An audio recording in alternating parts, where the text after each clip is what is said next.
et que la colère de Pharaon a rendu les choses plus difficiles. Le peuple n'a pas vu Dieu, hein. Le peuple a directement vu Moïse. Le peuple a vu directement Moïse. Vous dites voilà, donc c'est ce que vous voulez faire de nous. En réalité, vous êtes venus nous détruire. Eux qui souffraient ont commencé à dire qu'ils avaient déjà la paix en Égypte. Ça, c'est le mensonge de l'homme, ça. Comme si le Seigneur qui était venu les libérer n'avait pas une bonne raison de leur apporter la délivrance. Il dit voilà, le jour est devenu plus pénible pour nous. Mais ça n'a pas envoyé Moïse à relâcher. Moïse a fait quoi au contraire? Il s'est approché de l'Éternel. Oh, c'est tout ce qu'on fait. Voilà ce qu'un enfant de Dieu fait. On s'approche de l'Éternel. Alléluia. Voilà. Et puis on essaie de se souvenir du jour de notre conversation avec l'Éternel. Sachant que Dieu ne se dédie pas. On essaie de se souvenir. Seigneur, je me souviens. Amen. Oui, on essaie de se souvenir. Et quand on se souvient, alors on se calme devant le Saint-Esprit. Parce que ton agitation ne va pas enlever Dieu sur son trône. Tu veux pas. Tu sautes, tu descends. Même si tu te roules, ça ne va pas enlever Jésus sur son trône. Tes problèmes ne diminuent pas l'onction de Dieu. C'est pourquoi ton succès aussi ne diminue pas son onction. Et puis ton succès n'augmente pas l'onction de Dieu. Il est ce qu'il est. Dieu est Dieu. Amen. Amen. Gloire à Jésus. Mais quand tu te disposes pour être le canal du Saint-Esprit, alors Dieu est glorifié. Amen. Donc, un enfant de Dieu doit seulement chercher et poursuivre la gloire de Dieu. Lorsque nous poursuivons la gloire de Dieu, alors nous avons aussi des joies. Parce qu'au moment où Dieu est en train d'être glorifié, toi tu as la joie, parce que ce qui s'est passé à travers toi.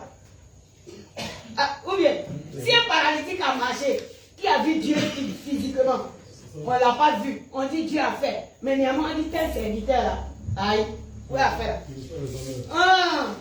Il y a honneur que tu reçois dans la gloire de Dieu là. C'est bien si tu as les honneurs, mais à Dieu la gloire. Alléluia. Amen. Donc on poursuit la gloire de Dieu.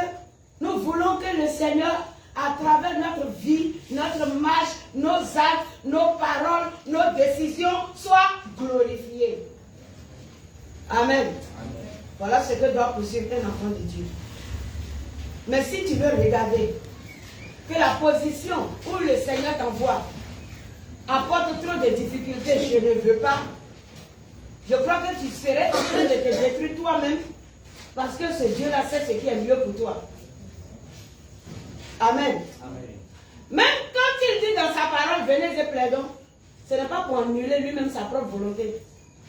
Dans venez et plaidons là, c'est pour te faire comprendre que tu dois passer là-bas à cause de lui.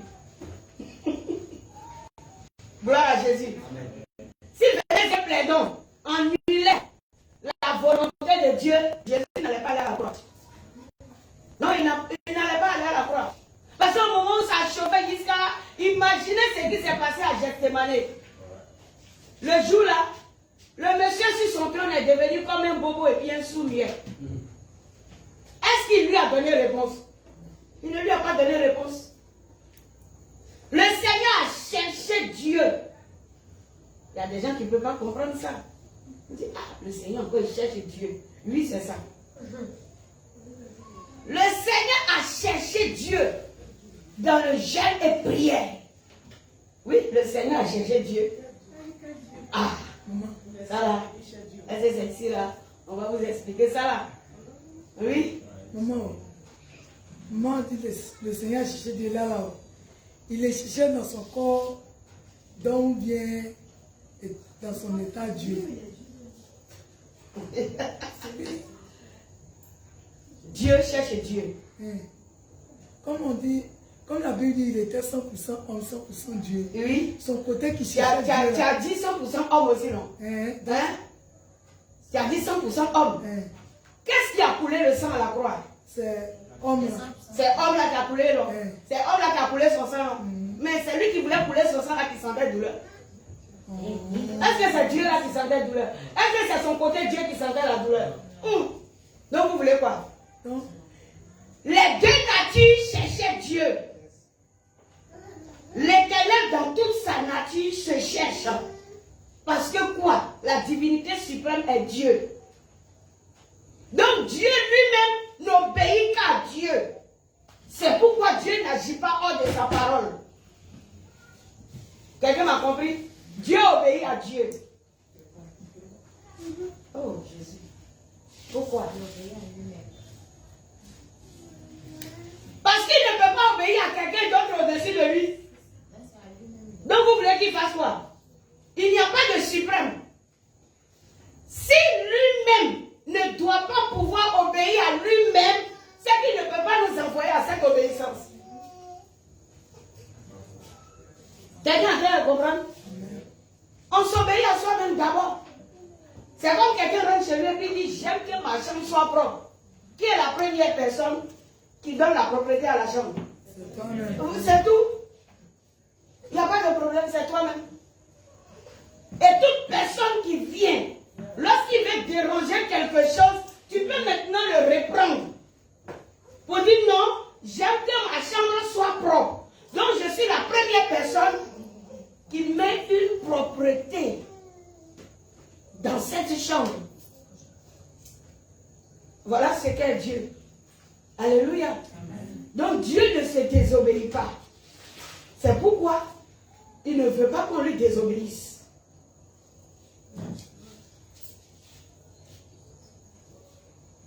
Elle ne comprend pas. Maman, là, chambre là, c'est pour toi-même, tu as avec ta chambre. Mais Dieu chez Dieu là, c'est là, tu es problème. Il est lui-même, tu cherches avec qui encore. Mais chambre là, c'est pas ta chambre, je ne comprends pas là. Elle a demandé comment est-ce que Jésus priait Dieu. Et elle-même me donne la réponse pour dire il était 100% homme et 100% Dieu. Et je lui ai demandé c'est quel côté de Dieu qui a été crucifié ou qui a coulé le sang à la croix? Est-ce que tu es convaincu que Jésus était 100% Dieu? Tu sais qu'il est Dieu, non? Tu sais que Jésus est Dieu, mais tu sais aussi qu'il était homme. Est-ce que c'est esprit-là qu'ils ont cloué? Ils ont cloué quoi? Ils ont cloué côté homme là. C'est côté chair là, ils ont cloué. Mais quand côté chair là montait à la croix, tu pensais qu'il n'avait pas de douleur.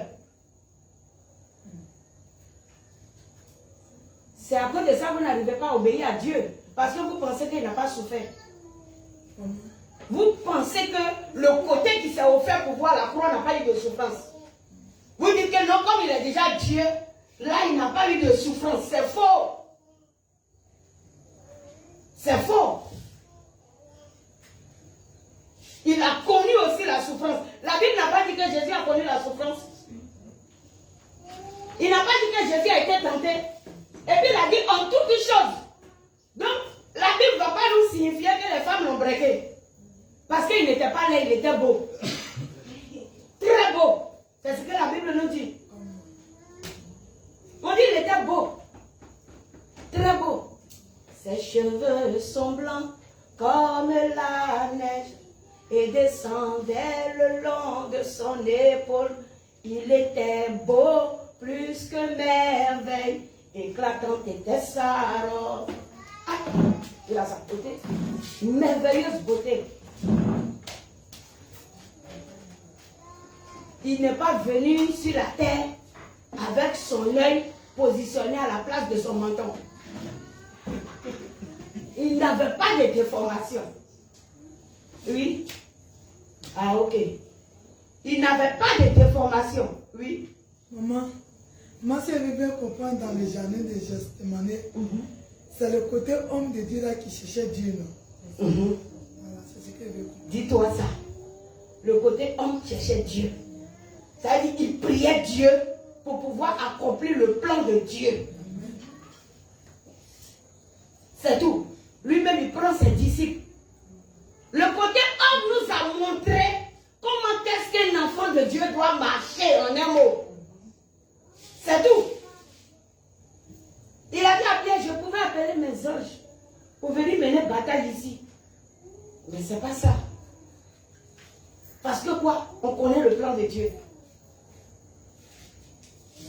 Il connaissait le plan de Dieu et il n'était pas venu pour contrecarrer ce plan.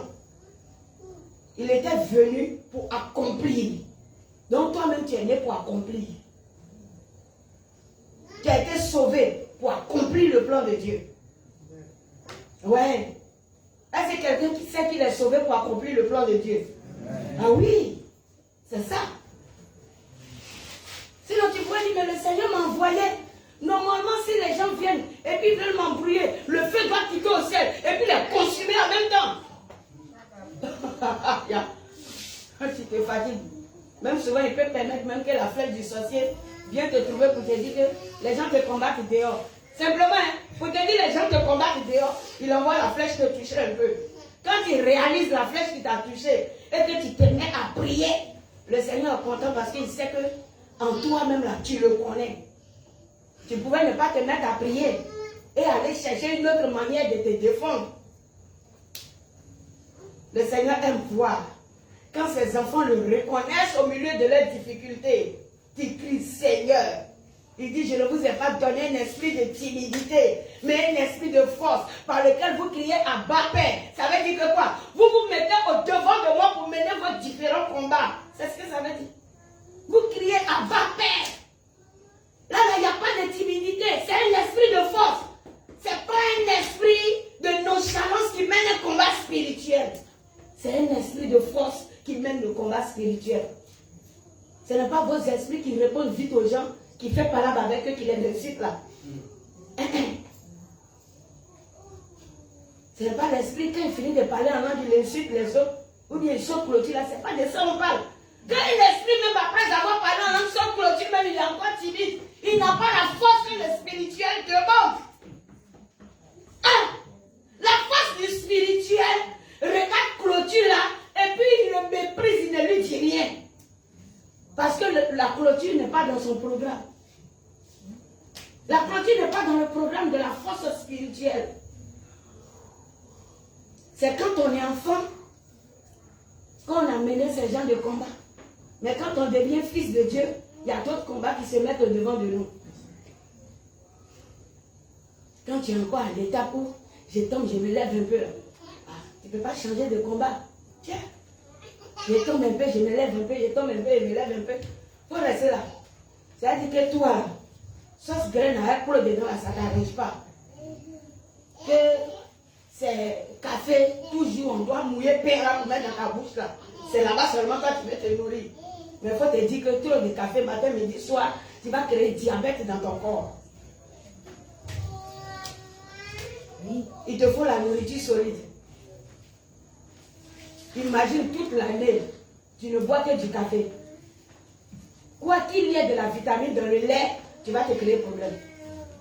Vrai ou faux? Voilà, donc spirituellement, un enfant de Dieu doit grandir. Alléluia. Lorsque le Seigneur t'envoie, tu dois aussi mener le combat de posséder le lieu où Dieu t'a envoyé. On mène le combat de posséder. Tu dois mener le combat de posséder. Le Seigneur a prévu une élévation pour toi. Mais même le combat d'atteindre l'objectif de Dieu, il ne faut pas t'asseoir. Le Seigneur veut que tu sois un canal de salut. Mène le combat pour être ce canal de salut. Tu penses que non? Crois au Seigneur Jésus, tu seras sauvé, toi et ta famille. Donc comme tu viens à l'église là, une main magique soulève ta famille pour venir déposer à côté de toi. Durez là. Il n'y a pas de main magique, c'est un combat spirituel. Non, c'est un combat spirituel. On ne néglige pas. Crois au Seigneur Jésus. Tu seras sauvé, toi et ta famille. Demande aux hommes de Dieu là. Et même là, il y a des grands prophètes même. Quand ils passent même, les démons crient. Mais ceux qui les ont enfantés là, ne veulent même pas entendre parler de Jésus d'abord. Ou bien vous n'avez pas encore dit ça. Les parents d'un prophète, qui ne sont même pas prêts même pour parler de Jésus. Pourtant, quelle onction qui ne coule pas dans le nez de leurs enfants. Onction même coule dans le nez. Quand les démons voient la personne, ils disent, ouais, ça c'est un serviteur. Nous-mêmes, les ténèbres, on sait que lui, il est le serviteur de Dieu. Mais sa famille dans la chair ne reconnaissent pas d'abord sa place de serviteur de Dieu. Tu vas voir que son petit frère dans la chair peut l'insulter. Ça, c'est une autre phase de combat spirituel. Ça n'a rien à voir avec Jésus prophète. Ça, c'est une autre phase de combat spirituel. Mais il va finir de t'insulter. Tu n'as pas eu de mots. Jésus même n'a pas eu de mots dans sa famille. Il s'est levé, il a plié ses bagages, il est parti ailleurs avec ses disciples. Est-ce que Jésus a eu mot dans sa famille? Il n'a pas eu mot. Il n'a pas eu mot.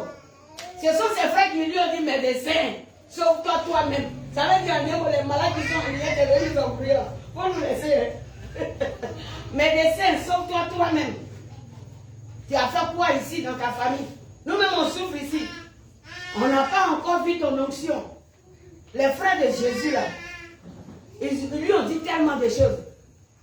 Pour qu'il prononce le mot médecin, sauve-toi toi-même. Ce n'est pas les pharisiens qui ont dit ça à Jésus. Ce sont les enfants de Marie qui ont dit à Jésus, médecin, sauve-toi. Et puis laisse-nous tranquilles. Ah, vous pouvez comprendre ça.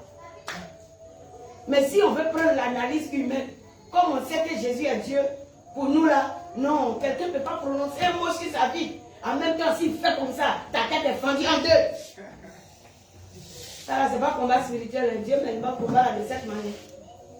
Parce que la personne qui est en train de t'insulter aujourd'hui sera la personne que toi tu sauveras demain. Mais oui, c'est lui que tu sauveras demain. Hier, j'ai parlé un peu de la délivrance de Karine par rapport à l'épilepsie. J'ai dit, j'avais toute la joie. Et puis, je me rappelais qu'il n'y a pas longtemps, dans ces derniers temps, elle était plus provocatrice que jamais. Et puis, je regardais, et puis, je demandais au Seigneur de soutenir ma foi. En tout cas, de mettre sa main sur mon cœur. Parce que j'étais à demi-doigt de mettre ses sachets dehors. Mais si j'avais agi dans la colère, la délivrance dont je parle aujourd'hui n'allait pas avoir lieu. Vrai ou faux? Ça n'allait pas avoir lieu. Quand j'ai analysé toutes ces bêtises, toi tu es chez prophétesse, en plein dimanche, tu prends tes clics et claques, tu sors, on ne sait pas où tu es allé. Tu n'as même pas fait que dans un seul lieu de l'église. Tu habites la mission. Et puis tu vas, tu as 2 jours avant de revenir à la maison. C'est de la provocation. Vous voyez un peu? Où tu disparais, on s'inquiète. Et puis on t'appelle. Allô, soeur, tu es où? Aïe. Elle me dit, aïe, je n'ai pas parlé bien. Vous voyez la réponse là? La personne même répond dans ton portable. Toi-même, tu as lutté pour l'appeler. Aïe, je n'ai pas parlé bien. Ça, c'est le démon là qui répondait comme ça. Si l'amour de Dieu n'a pas pris son fauteuil pour aller s'asseoir dans ton cœur. C'est ça. L'amour de Dieu prend son fauteuil et puis il vient s'asseoir dans ton cœur.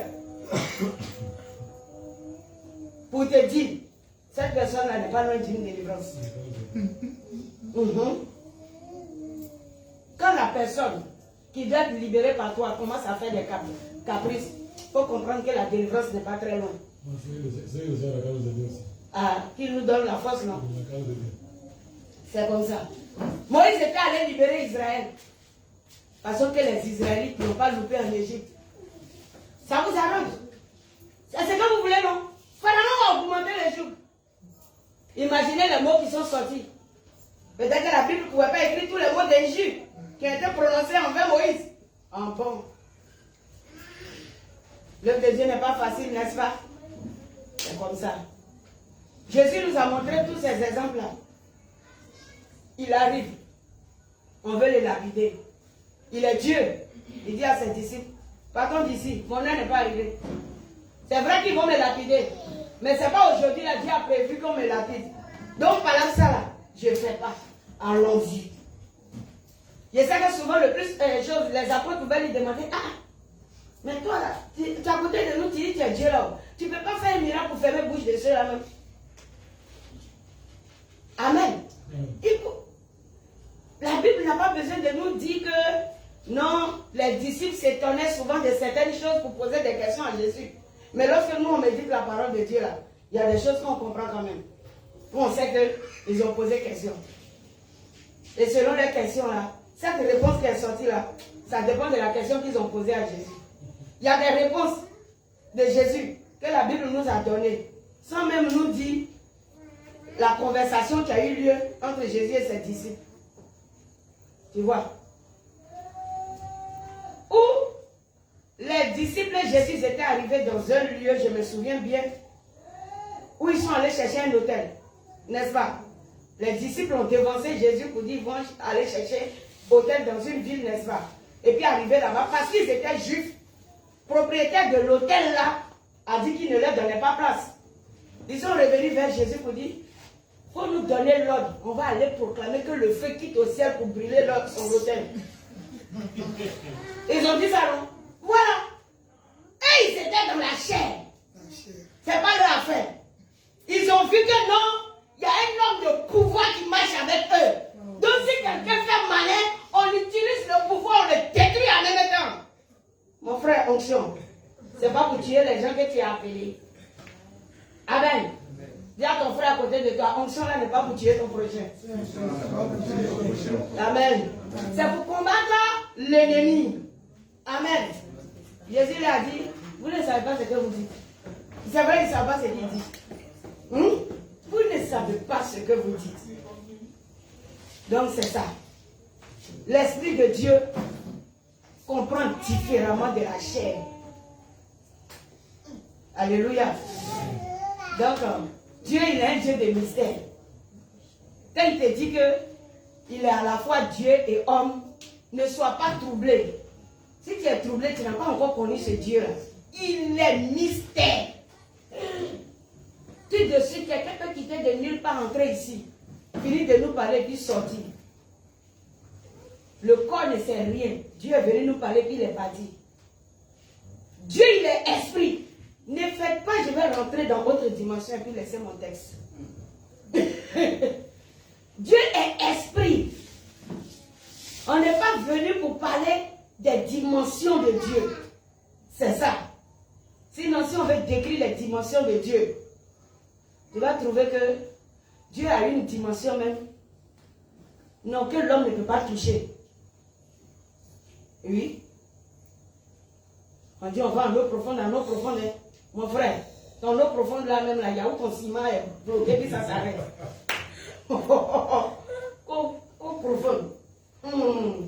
Tiens, Seigneur, je vois ta face. On n'est pas dit de la comédie. Tu vois sa face. Tu peux voir. Tu peux voir face là. Tu ne peux pas voir. Le gars te dit, je parle avec Moïse face à face. Et puis en même temps, il dit à Moïse, si on me voit, on ne peut pas vivre. Ah, il faut comprendre. On ne peut pas me voir pour vivre. Il dit donc ce que je vais faire. Voilà, je vais passer de dos. Quel bon dos. C'est pas dos même. Ça veut dire que je vais utiliser un symbole pour que tu saches que c'est moi l'Éternel ici là. En un mot. C'est symbole que je vais utiliser. Le Seigneur utilise symbole pour nous parler. Il utilise symbole. Sinon, le Seigneur a pris son corps, le Seigneur a pris son corps, le Seigneur a pris son corps. Il peut t'envoyer un esprit, un ange. Lui, il va prendre ton corps. Quoi là sera détruit. Et la Bible dit que la terre va conduire sa gloire. Ah, et puis c'est toi ton corps là. De toute façon, on ne veut pas vous embrouiller. Vous ne pouvez pas pénétrer les différentes dimensions de Dieu. Si lui, dans sa dimension là-bas, il vient et il prend ton corps, tu n'es pas mort. Il va venir prendre ton corps. On dit le ciel même ne peut pas contenir gloire ça là. Toi, tu es gros où? Tu es gros où? Oh, mon cher. Quand il dit ton corps est le temple du Saint-Esprit, il a dit, l'Esprit vient à toi avec mesure. L'Esprit vient à toi avec mesure. Ça veut dire un petit rayon que toi, tu peux supporter. C'est tout. C'est ça qui est là que tu appelles l'onction. Sinon, lui-même, onction, s'il est descendu, il a passé par où? Tu vas passer où? Jésus est trop grand. Trop grand. Si lui-même n'a même pas pris corps là-haut, que c'est sa personne sur son trône qui va venir marcher les disciples là. Il dit un seul mot, disciple ne va pas comprendre, son tympan est cassé. Son tympan va se casser. Le Seigneur a encore sa manière de nous parler. Il a la manière de nous parler pour que nous puissions le comprendre. C'est lui qui nous a créés, il sait mesurer toutes choses. Alléluia. Amen. Que Jésus soit glorifié. On va continuer. On va continuer. Celui qui ne comprend pas, après tu viens me voir encore. On va s'expliquer très bien. Parce que si je vais rester ici pour t'expliquer les dimensions du Saint-Esprit, ça sera compliqué. Sinon, la parole dit que quand tu crois connaître, sache que tu connais en partie. Oui, sache que tu connais en partie. C'est-à-dire la limite qu'il t'a donnée là, de connaissance là, c'est là-bas que tu as te limiter. Sinon, il y en a encore derrière. Derrière ta connaissance, il y a connaissance. Dis à quelqu'un, derrière ta connaissance, il y a connaissance. C'est pourquoi il n'y a pas super connaisseur sur la terre. Non, il n'y en a pas. Il y a connaisseur, super connaisseur. Il faut laisser le monsieur là. Il est trop gaillard. Ah. Il est trop gaillard. Souvent quand on dit Dieu voit partout dans le monde, il y a des personnes qui veulent imaginer comment la forme de son œil est. Tu veux imaginer ça là comment? Tu veux imaginer la forme? C'est-à-dire on veut toujours analyser les choses sur un plan physique. C'est ça qui est notre problème. Tu veux imaginer l'œil de Dieu. Ah! Tu veux imaginer son œil comment? Ah, tu vois? Imagine la forme que tu as donnée, ça dépasse pas de la Côte d'Ivoire. C'est un monstre que tu veux voir au devant de toi ou bien. Regarde son seul bras. On dit son doigt, c'est le doigt là qui opère miracle. Donc tu veux imaginer son bras là, si tu peux soulever. Aïe! C'est comme qui chante, il tient le monde dans sa main, donc il m'a une main qui a attrapé tout le globe. Ou bien l'univers dans sa main. Donc tu peux calculer sur le plan physique comment ce bras là est. Il faut laisser. C'est que s'il veut t'écraser, là, imagine.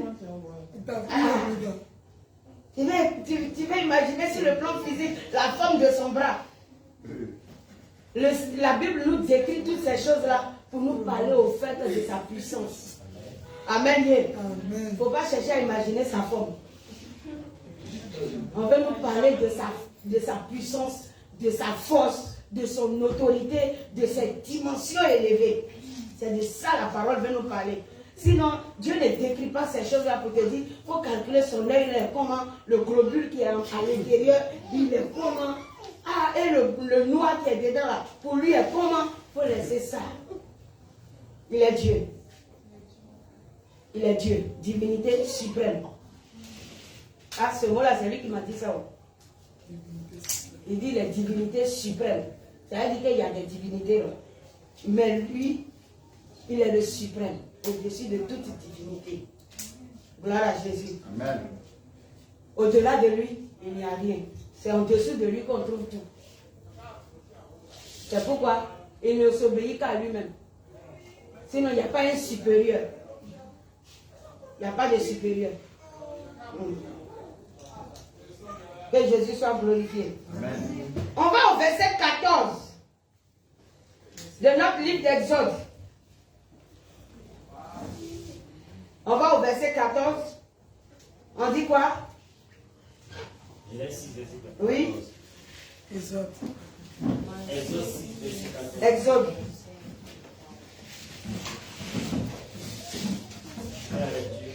Ouais. Voici les chefs de leur famille. Tu vas t'arrêter au verset 20, puis on va commenter, oui. Fils de Ruben, premier-né. Voici les chefs de leur famille. Il s'agit de famille de qui? Qui t'a dit de famille de Ruben? Il s'agit de famille de qui ici? Jacob. Oh, enfant de Dieu, répondez-moi. Quel Israël? Tu n'as pas ta Bible devant toi? Non, c'est le fils de Ruben. Voilà, elle est arrivée. Lisez bien. L'entête dit quoi? L'entête dit quoi? Hein? Qu'est-ce qui est écrit? L'entête dit quoi? Oh, il n'y a pas d'élève dans la salle là-bas. Le chef de leur Il a écrit quoi? Oui. Généalogie de Moïse et d'Aaron. Oh, apprenez à lire l'entête aussi. Il n'y a pas un texte chez moi. Mais cherche bonne Bible. Tes années de conversion là, tu n'as pas honte? Non, ma Bible. Comment on parle des ancêtres de Moïse? Qui t'a dit? Allons-y. On dit généalogie de Moïse et d'Aaron. Ok, allons-y. Verset 14. Voici les chefs de leur famille. Voici les chefs de leur famille. Il s'agit de qui? Moïse et Aaron. Voilà.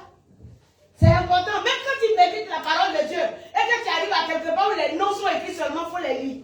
Il ne faut pas sauter. Ça fait partie de la méditation. Il y a ce que l'Éternel dit à travers les noms qui sont écrits. Vrai ou faux? Oui. Elle dit, j'ai pris Matthieu 1 pour prêcher, non?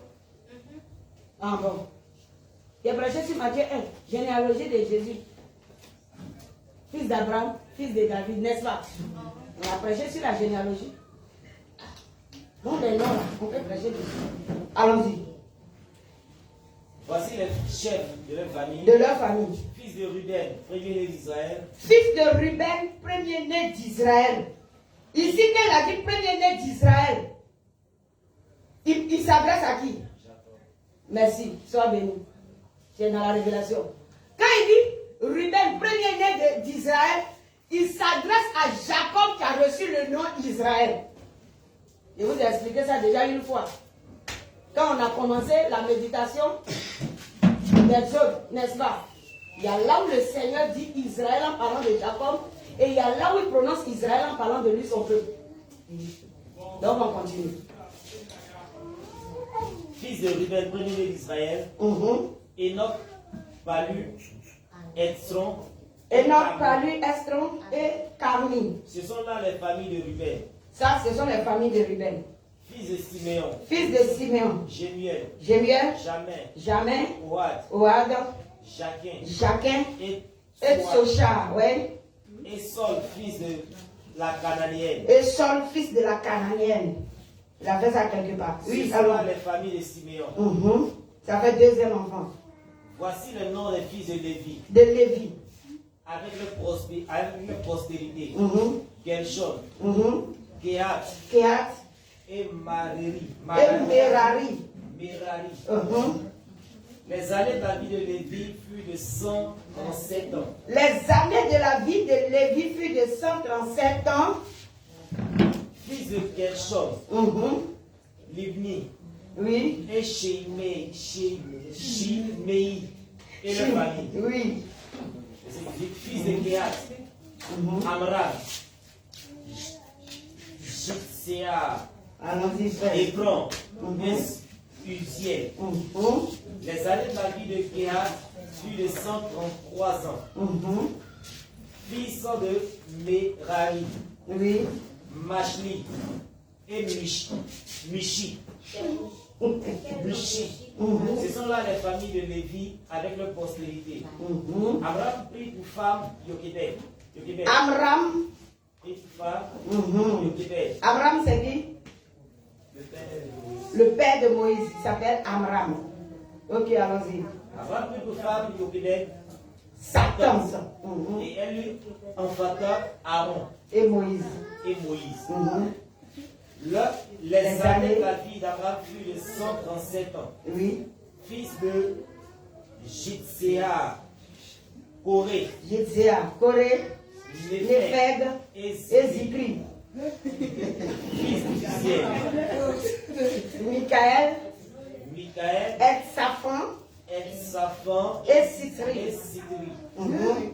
Aaron prit pour femme Elisheba, fille d'Aminadab, celle de Nashon. Et elle lui enfanta Nadab, Abihu, Éléazar Éléazar et Itamar. Fils de Corée, Azi, Elkana et Abiazar. Ce sont là les familles des Corites. Éléazar, fils d'Aaron, prit pour femme une fille de Putiel. Et elle lui enfanta Phiné. Tels sont les chefs de la famille des Lévites avec leur famille. Ce sont là ceux Taron. Ce sont là ce Taron et ce Moïse, à qui l'Éternel dit: faites sortir du pays d'Égypte les enfants d'Israël selon leurs armées. Ce sont eux qui parlaient à Pharaon, roi d'Égypte, pour faire sortir d'Égypte les enfants d'Israël. Ce sont là ce Moïse et ce Taron. Lorsque l'Éternel parla à Moïse dans le pays d'Égypte, l'Éternel dit à Aaron: je suis l'Éternel. Dis à Moïse. Pardon. L'Éternel dit à Moïse: je suis l'Éternel. Dis à Pharaon, roi d'Israël, tout ce que je te dis. Et Moïse répondit en présence de l'Éternel: voici, je n'ai pas la parole facile. Comment Pharaon m'écoutera-t-il? Amen. Amen. Ils sont venus citer la généalogie des familles et on nous a encore répété un peu comment Dieu a rencontré Moïse et lui a parlé. Amen. Pourquoi est-ce que ici ces familles ont été citées? C'est pour notre connaissance qu'ils ont mis ça. Pourquoi est-ce que ces familles ont été citées? Faites une remarque. Ils n'ont pas cité tous les enfants d'Israël.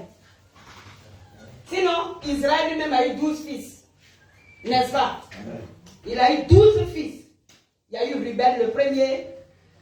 Il y a eu Siméon le second. Il y a eu Lévi le troisième. Il y a eu Judas le quatrième. Il y a eu Dan qui est le cinquième. Il y a eu Zabulon qui est le sixième. Il y a eu Issachar qui est le septième. Il y a eu Gad qui est le huitième. Il y a eu Nephtali le neuvième. Il y a eu Azer le 10e. Il y a eu Joseph le 11e. Et il y a eu Benjamin le 12e. Si, il n'est pas mélangé à quelque part. Parce que celui qui connaît en partie. Mais néanmoins, j'ai cité les 12.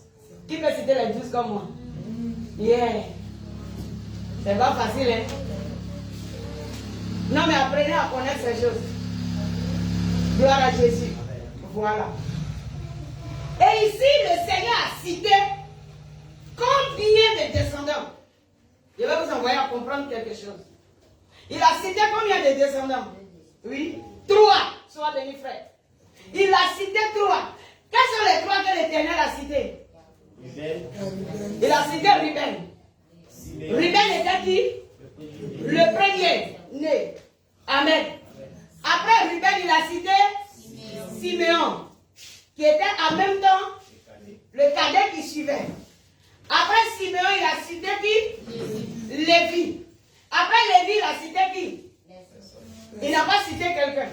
Mais à partir de Lévi, il a commencé à faire quoi? Il a cité Ruben d'abord, le premier né d'Israël.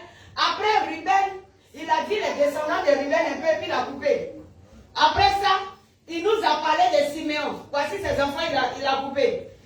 Ensuite, il nous parle de Lévi. Arrivé sur Lévi, il déclare maintenant comment des choses sont arrivées. Gloire à Jésus. Quelle est l'intention de Dieu à nous écrire ça là? Parce que la parole est écrite par Dieu. Quelle est l'intention de Dieu?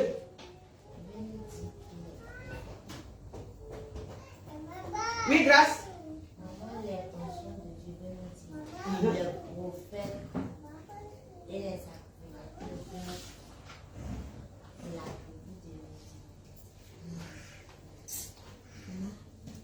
Hein, oui. Maman, là le Seigneur est en train de dire que voici les sacrificateurs qui sont sortis de la lignée de Lévi jusqu'à Aaron et Moïse.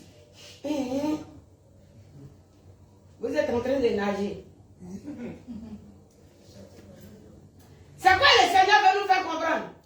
Et les serviteurs de Dieu. Le Seigneur, maman. Ils sont concentrés sur la Bible là maintenant. Élie. Petit Élie. Maman. Oh, le Seigneur veut nous faire comprendre aussi que, il veut nous dire que c'est de la tribu de Lévi qu'il a choisi un prophète pour pouvoir délivrer le peuple d'Israël. Le Seigneur veut nous préciser quelque chose qui concerne les Lévites. Amen. L'Éternel est en train de nous montrer son plan de programme. Pour dire qu'il avait déjà tout préparé et tout prévu. Tu n'es pas Lévite de par toi-même ni par hasard. C'est un appel divin. Dis à quelqu'un, être Lévite, c'est un appel divin. Alléluia. Être Lévite, c'est un appel divin. C'est pourquoi si tu n'es pas appelé, tu risques de passer à gauche. Ou aller, c'est une fausse alliance. Amen. Mais quand tu es appelé, et que cette main d'appel de l'Éternel est sur ta vie, Satan va faire ses acrobaties, il va se fâcher contre toi. Il va chercher à te tourner à gauche, à te balancer à droite. Mais je t'assure, tu vas résister. Oui, quelles que soient les colères, la tempête de l'ennemi, tu vas résister. Amen. Parce que ce que Dieu a mis en toi doit s'accomplir. Alléluia. Alléluia. Ce que Dieu a mis en toi va s'accomplir. Ah! Lévite n'est pas qui veut. Oui. Lévite n'est pas qui veut.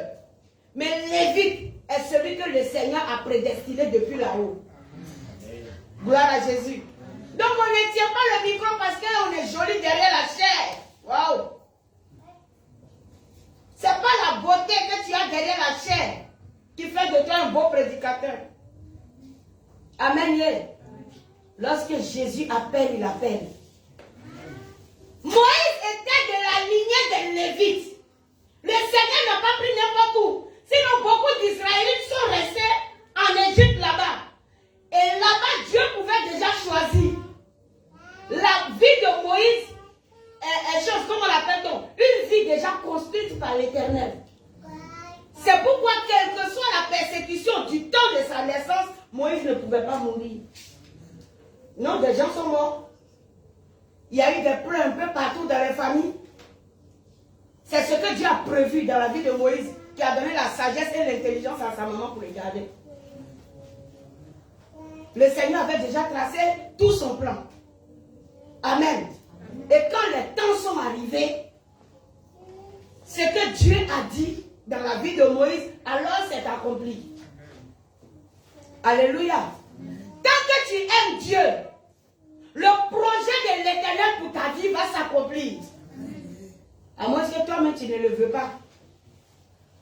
Et si Moïse voulait résister à Dieu, la délivrance va venir ailleurs. Par quelqu'un d'autre. Mais encore un Lévite. Gloire à Jésus. Amen. Parce que Dieu a tracé le plan ainsi. Il a choisi. Il avait déjà programmé. Avant même que les Israélites n'arrivent à Canaan, pour dire que chacun s'asseyait dans son héritage, l'Éternel avait déjà programmé que les sacrificateurs sortiraient de la case des Lévites. Donc déjà selon son programme, les personnes qu'il a choisies, Aaron et Moïse étaient des Lévites. Il cite bien et puis il dit, faut voir, c'est pour nous faire comprendre cela seulement, pour dire qu'il a marché lui-même dans son propre plan. C'est pourquoi je dis, il ne peut obéir à quelqu'un d'autre qu'à lui-même. Il ne peut obéir à quelqu'un d'autre qu'à lui-même. Il n'y a pas un au-dessus de lui. Il dit, qui a été mon conseiller lorsque je faisais le ciel et la terre? Il n'y a pas, il faut me dire qui était son conseiller. Lui-même, il pose la question dans la Bible et puis il dit, qui a été mon conseiller? Quelqu'un n'a pas été son conseiller. C'est lui qui a établi sa loi. Et puis il s'est donné de respecter sa propre loi. C'est pourquoi ce n'est pas toi qui vas désobéir à ça et puis il sera content de toi. Est-ce que vous comprenez? Si Dieu lui-même étant Dieu obéit à son propre programme, donc fais attention, homme.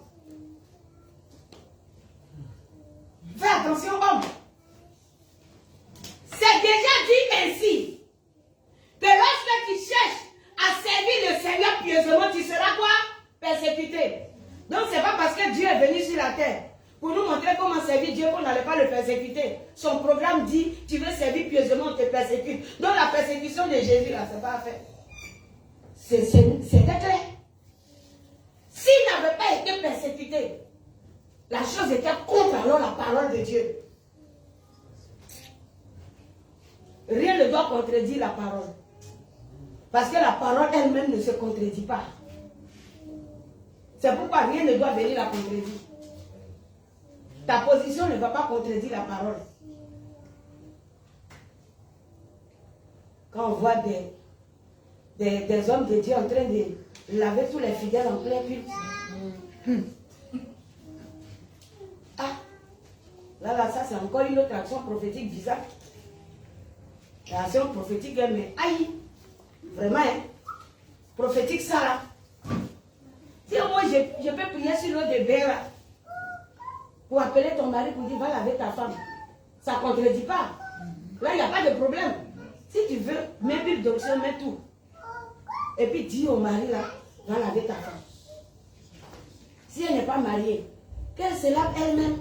Ou bien le Seigneur, si toi le prophète, il n'a pas lavé femme là, le Seigneur, c'est pas qui va la bénir. Attends. C'est toi qui mets bénédiction à ciel, ouais? C'est toi qui enlèves des mots là, ouais? Ou bien c'est l'Éternel qui travaille? Quelle est cette histoire? Dieu ne se lève pas contre sa propre parole. Dieu ne peut pas te permettre. Donc, tu vas voir la nudité de combien de personnes? Hein? Et puis lui, là, et son appelé à côté de lui, son second, les pommades. Il y a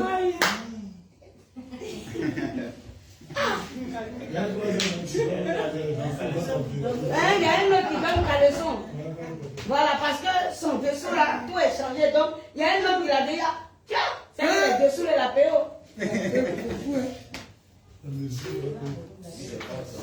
Et puis c'est pas moi. Et puis ce qui est intéressant, des personnes qui se disent des chercheurs de Dieu sont assis.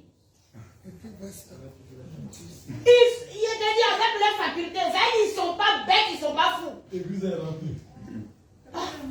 Sont des saints. Ça là, quand on va parler, vous allez dire que ça là c'est critique. Ça là c'est critique. Non, c'est la.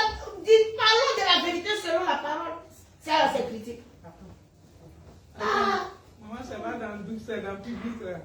En plein culte. C'est en plein culte. Et puis surtout sur lui. À la chair là. Qui laisse les là, pasteur est assis. Dis pas bassine quoi. On attache ses verres et puis on vient et puis on descend dans la bassine et puis on enlève. Hey! Il va pas garçon. Ces femmes là. Si elles ont pris scotch pour scotcher le bout de leurs seins. Là, ton cachet au bout là. Quelqu'un dans la bassine là, c'est qu'elles sont là tout.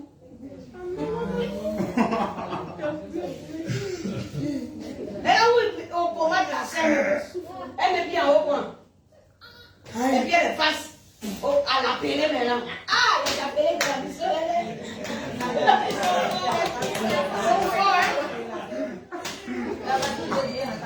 et puis c'est lui, une donction et pommade partout. Partout.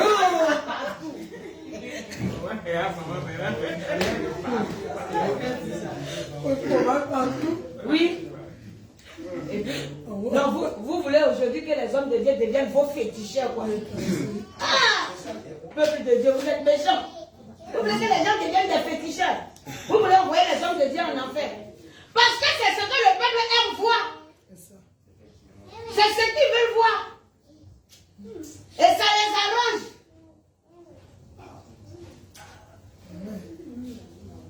Et certaines personnes ont décidé de mourir à cause de ça. Mourir. Ne mourrez pas. Ne mourrez pas. S'ils ne veulent pas, ils n'ont qu'à partir. Si deux sont rentrés au ciel avec toi, rends gloire à Jésus. Il y a des églises comme ça. Et puis c'est grand, et puis c'est rempli. C'est ça que je n'arrive pas. Mais bien sûr. Non, comprenons cela. On doit comprendre ça. On regarde, on dit ça étonne. Mais ça ne doit pas même être étonnant par rapport à la méditation que nous avons dans la parole de Dieu. Le Seigneur l'a dit. Le Seigneur l'a dit. Il y en aura ainsi. Et puis lui, comme ça, là, d'après lui, cette révélation-là, il a reçu de la part de l'Éternel. De la part de l'Éternel. Que Jésus nous garde. C'est quel Éternel qui a dit dans sa parole que tu ne dois pas voir la nudité de ton frère. Tu ne dois pas voir la nudité de ta soeur. La mère ne doit pas voir, le fils ne doit pas voir la nudité de sa mère. Ni la fille la nudité de son père. Ah! Tous ces récits-là, pour dire que maintenant, toi, il faut commencer à laver tout. Au moins, si c'est pieds des disciples que tu as lavé, tu peux, oui. Là, au moins, même on peut encore te donner raison. On dit, oh, je veux poser une action, vraiment, aujourd'hui, à cette fête, à cette célébration, ou bien à cette veillée-là, je vais laver tous vos pieds. Ok. On ne va même pas se plaindre trop. On va te donner raison dans la Bible là-bas un peu. Parce que Jésus a lavé les pieds de ses disciples. Mais là, le Seigneur montrait quoi? Une position d'humilité au fait. Mais, le Seigneur encore, dans cette position d'humilité qu'il a montré, peut te pousser à une action prophétique. Je n'ai pas dit allez-y laver les pieds des gens. Ils sont en train de parler de l'Éternel. Il peut nous pousser à une action prophétique. Pour dire, lave-lui les pieds. Mais il va te donner le pourquoi il a dit de laver les pieds. S'il te dit oui, s'il te dit lave pied de quelqu'un, il va te dire le pourquoi. Il va bien le dire. Moi, je me souviens qu'une fois, j'étais à l'atelier. Et puis le Seigneur dit, tel habit que tu as qui est sale là, va donner à telle soeur là, elle n'a qu'à laver ça aujourd'hui même.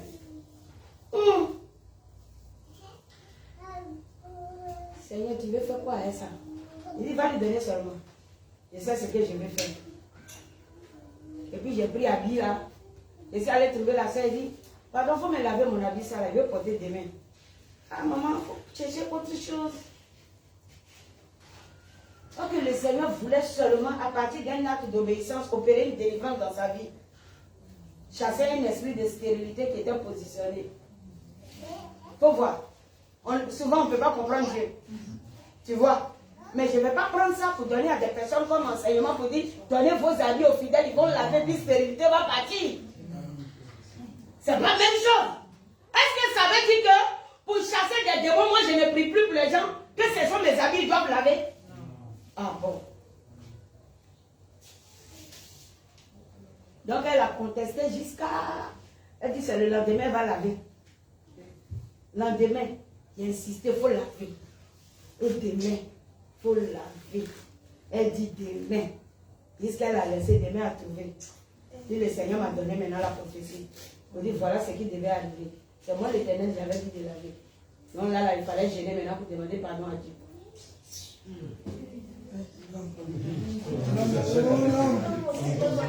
Ok, c'était facile. On vient te trouver. Quand on vient te réveiller pour dire, lève-toi. Va me chercher l'eau, je veux boire. Trouve un peu étrange, et puis à cause de ça, même va chercher. Ou bien, voilà. Oui, tu poseras la question après. Parmi tout le monde là, je viens te réveiller et dire, je suis venu seulement boire. Il y a même des enfants et puis on t'envoie. Et puis toi seul on t'envoie. C'est même pas quelqu'un d'autre la conversation. Ah! Tu dois quand même, en trouvant déjà étrange la chose, va chercher l'eau. On ne sait pas ce que le Seigneur va faire. Amen. Dieu fait ces choses comme il veut. Amen. Mais quand on apprend à ne pas obéir à l'Éternel, on rate des opportunités. Oui. Le plus souvent là, ceux qui n'aiment pas obéir là, c'est dans leur vie que Dieu fait ce genre de programme. On leur dit que tu n'as pas dit, c'est selon ta tête que tu agis toujours. Tu rates des opportunités. Oui. C'est tout. Alléluia. Donc ici, nous retournons à notre texte. Ici, le Seigneur commence à citer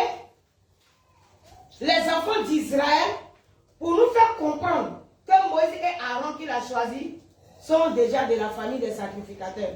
Que ce n'est pas un choix au hasard. C'est quelque chose qui est prévu par lui-même depuis. Amen. Quand on parle des Israélites, on parle du peuple de Dieu. Mais quand on rentre un peu dans l'histoire des 12 tribus, on n'est pas en train de seulement parler du peuple de Dieu, mais on veut parler de l'héritage des enfants véritablement de Dieu. Quand on rentre dans le contexte des tribus déjà, ça veut dire il y a un héritage qui a été échu à chaque tribu. Est-ce que vous voyez? Donc, si nous analysons la vie des enfants de Jacob, je dis Jacob pour que vous compreniez. Si nous prenons Joseph par exemple, qui a permis que Israël lui-même soit en Égypte, Joseph n'est pas rentré comme ça dans les 12 tribus. Qui sait que Joseph n'est pas rentré dans les 12 tribus? Ce n'est pas qu'on ne l'a pas cité. Ce n'est pas qu'il n'a pas eu de part. Sa part même qui avait été donnée était une part très considérable. Mais qui sont ceux qui ont hérité de l'héritage de Joseph dans les 12 tribus d'Israël? Ces deux enfants, Ephraïm et Manassé. Je crois que Manassé était le premier, Ephraïm le second. Mais leur papa a changé la chose. Alléluia. Leur grand-père du moins a changé la chose et puis il a mis Ephraïm avant Manassé. Gloire à Jésus. Et la part qui devait être la part de Moïse, cette part-là dans Israël est restée sur la vie de ces deux enfants. C'est pourquoi on parle des deux demi-tribus. Donc demi collé, ça fait quoi? Ça fait un. Amen. Gloire à Jésus. Ça fait un. Ça c'est l'héritage. Donc normalement en tant qu'Israélite, même je profite pour vous dire, chaque personne fait partie d'une tribu. Ou d'une tribu. C'est une tribu on dit. Sinon tribu, avec qui à la fin là, c'est l'argent là non. Jean impôt là. C'est ça non. Mais ici, ça c'est une tribu. Maintenant ici, chez nous ici, c'est une tribu. Avec U. Il n'y a rien à la fin. Hein? Ok. Donc quand le Seigneur parle de tribus, il parle d'héritage que nous avons. Si je suis de la tribu de Joseph, je sais, selon la proclamation de Jacob, quelle serait ma position sur la terre et dans quoi je peux exceller. Aujourd'hui, je suis en train de vous le dire encore. Chaque chrétien, chaque Israélite doit chercher à savoir il est de quelle tribu. Si tu connais ta tribu en Israël, tu vas connaître dans quoi toi tu peux exceller. Oui. Si tu es par exemple un lévite comme moi, et puis tu vas laisser pour aller faire d'autres choses, c'est Satan même qui va te faire prospérer pour que tu sois loin de la vision de Dieu. Satan va t'accueillir, il va dire voici quelqu'un de sacerdoce qui se promène chez moi dans mon camp. Viens, il y a succès ici. Lévite, fais attention à toi. Lorsque moi j'entreprends, il n'a pas dit qu'il ne fait pas il ne fait pas activité.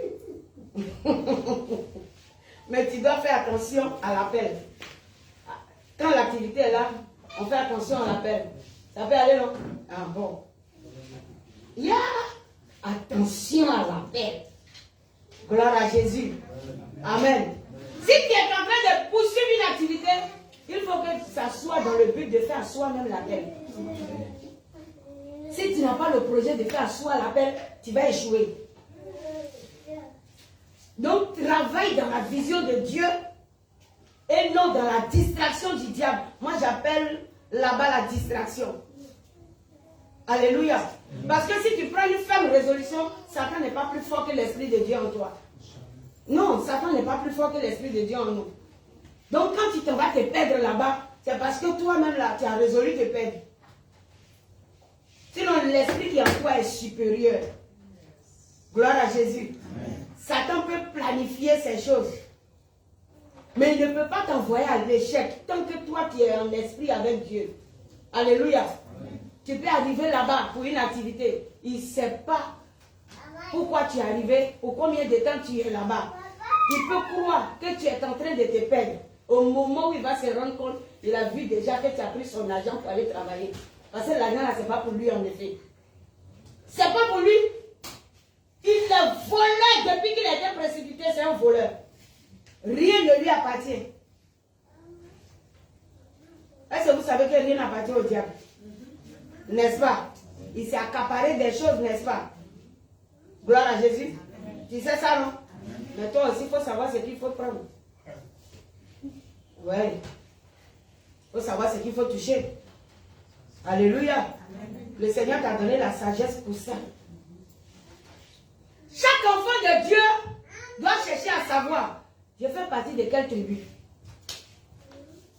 Quand je faisais un peu les recherches, je suis tombée sur une chose, comment l'appelle-t-on? La tribu de Dan, où dans les recherches on précisait que il y a des tribus perdues d'Israël qui sont dispersées dans le monde. Et que même en Côte d'Ivoire, on trouve les Danites.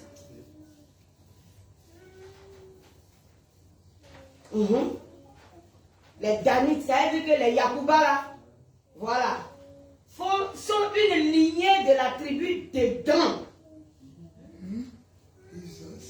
Donc il y a une partie en Côte d'Ivoire, une autre partie en Guinée, au Cameroun, voilà, il y a des Danites éparpillés un peu partout. Au Libéria, en Guinée, en Côte d'Ivoire, au Cameroun, il y a des Danites.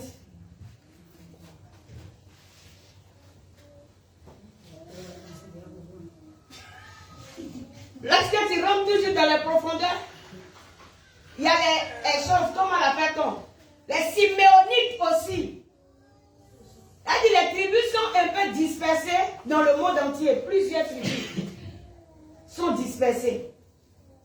Donc ça veut dire qu'on peut chercher à savoir nous sommes de quelle tribu. Maintenant, si tu ne peux pas faire la recherche sur le plan géographique, etc., mais tu peux t'approcher du Saint-Esprit pour dire Seigneur, moi je suis de quelle tribu? Gloire à Jésus. Sinon la parole de Dieu nous dit que quoi? Les Lévites n'ont pas au fait d'héritage. Les Lévites n'ont pas d'héritage, non? En Israël. N'est-ce pas? Eux, c'est quoi leur travail? Leur héritage, c'est où? Dans le sacerdoce. Gloire à Jésus. Donc, tu peux ne pas savoir peut-être qu'il y a un appel sur ta vie et puis tu es en train de mourir. C'est ce qui pousse souvent certains hommes de Dieu à dire à toute personne qui échoue dans les églises, tu es appelé. Mais tout échec n'est pas forcément appel. Peut-être qu'il y a des combats que la personne n'a pas encore fini de mener. Tout échec n'est pas appel. Ils connaissent un peu qu'il y a des Lévites qui ne se connaissent pas. Il y a des Lévites qui ne savent pas qu'ils sont Lévites. Si toi tu assumes, c'est une grâce de l'Éternel. Mais il y a des Lévites qui ne savent pas qu'ils sont Lévites. Et puis tout ce qu'ils font échoue. Quand ils arrivent dans telle société, on les embauche aujourd'hui. Ça ne fait pas un mois, on dit société l'a fermée. C'est toi seul, hein. Tu es en train de tuer les gens comme ça. Ils quittent là-bas, ils prennent une autre activité. Ça ne marche pas. Parce que le Seigneur est en train de le poursuivre. S'il quitte là-même, il dit que quelqu'un va l'héberger, la personne chez qui il arrive à tous les problèmes à cause de lui seul. Ah, il devient Jonas dans le bateau des gens. Il faut les jeter à la mer pour permettre au poisson de la vallée. Dans le ventre du poisson, il va comprendre son ministère. C'est dans le ventre du poisson que Jonas a compris son ministère. Il y a des personnes qui attendent d'être dans le ventre du poisson pour comprendre qu'il y a appel à quelque part. Et que des âmes attendent seulement leur prédication pour pouvoir être sauvées. Oui, des âmes attendent ta prédication pour ressusciter, pour se repentir, pour accepter Jésus. Et puis toi, tu es en train de calculer autre chose que ce que Dieu a mis en toi depuis la préscience. Alléluia. Amen. Gloire à Jésus. Donc le Seigneur ici nous a fait savoir. Je descends un peu à partir du verset 16. Il dit, voici les noms des fils de Lévi avec leur postérité. Gershon, Kehat et Merari. Il dit les années de la vie de Lévi furent de 137 ans.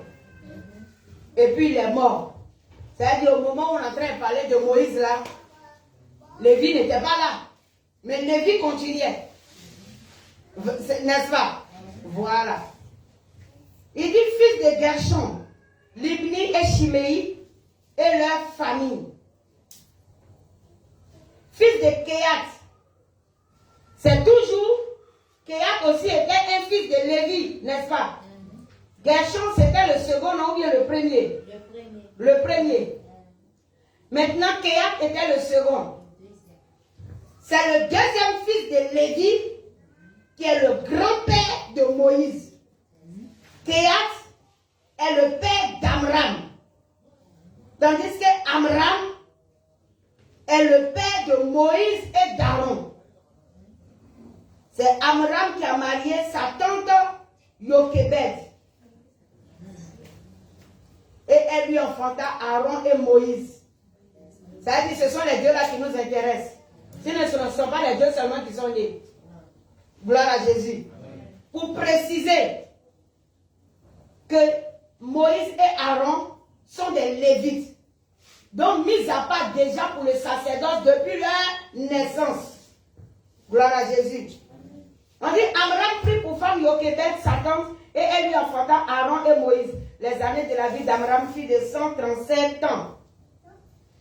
Gloire à Jésus. Et le Seigneur continue. Et nous arrivons au verset 25, et puis il dit Éléazar, fils d'Aaron, prit pour femme une des filles de Pethiel, et elle lui enfanta Phiné. Tels sont les chefs de famille des Lévites avec leur famille. Ce sont là, au verset 26, ce sont là, ce Aaron et ce Moïse. Ça veut dire, le Seigneur est en train de nous parler. Comprenez bien que moi, Dieu, je marche dans mon plan. C'est pourquoi il dit, ce sont là, ce Aaron et ce Moïse. C'est les deux là que j'ai envoyés vers Pharaon. Parce que déjà, c'était leur travail depuis le ciel. Ils ont été dégagés sur la terre pour ça. Et comme ils sont dégagés pour ça, et que l'ennemi, sachant dans l'étoile de Moïse que lui, là, c'est un libérateur d'Israël, a décidé que tous les mal meurent en son temps. Alléluia. Amen. À cause de toi, la nation peut prendre une décision. Mais le plan de Dieu dans ta vie s'accomplira. Non, la nation peut prendre la décision. C'est à cause de ça que je vois tout ce qui est en train de se passer. Et les décisions qui sont prises dans le monde à cause de l'église. Moi, j'ai dit dans mon cœur, tout est plan de Dieu.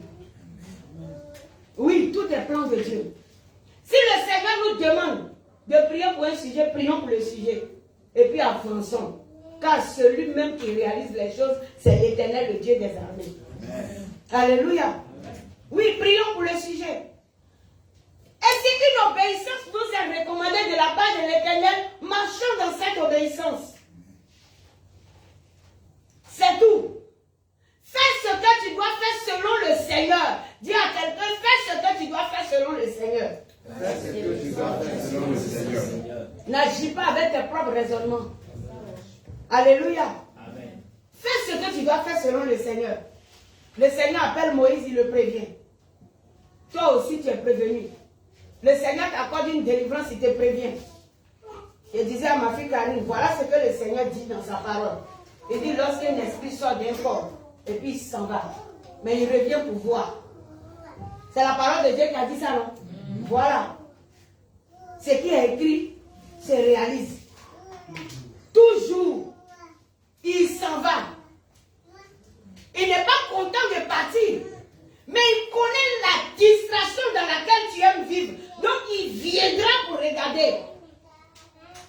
La maison qui m'habitait là, ou que j'habitais là, ou l'endroit où on m'avait chassé là, je m'en vais voir qui est là-bas. Alléluia. Amen. Le Seigneur nous dit que sur le plan spirituel, une maison ne doit pas rester vide. Une maison ne doit pas rester vide. Gloire à Jésus. tu es délivré, tu fais attention. Qui est le nouveau propriétaire? Autrefois, eux, ils ont siégé. Une main forte les a fait sortir. C'est même délivrance là qui se passe. Hein? Il a dit à Moïse, c'est pas une forte main étendue depuis le verset 6, chapitre 6. N'est-ce pas? Oui, c'est pas une main forte que je vais faire sortir Israël.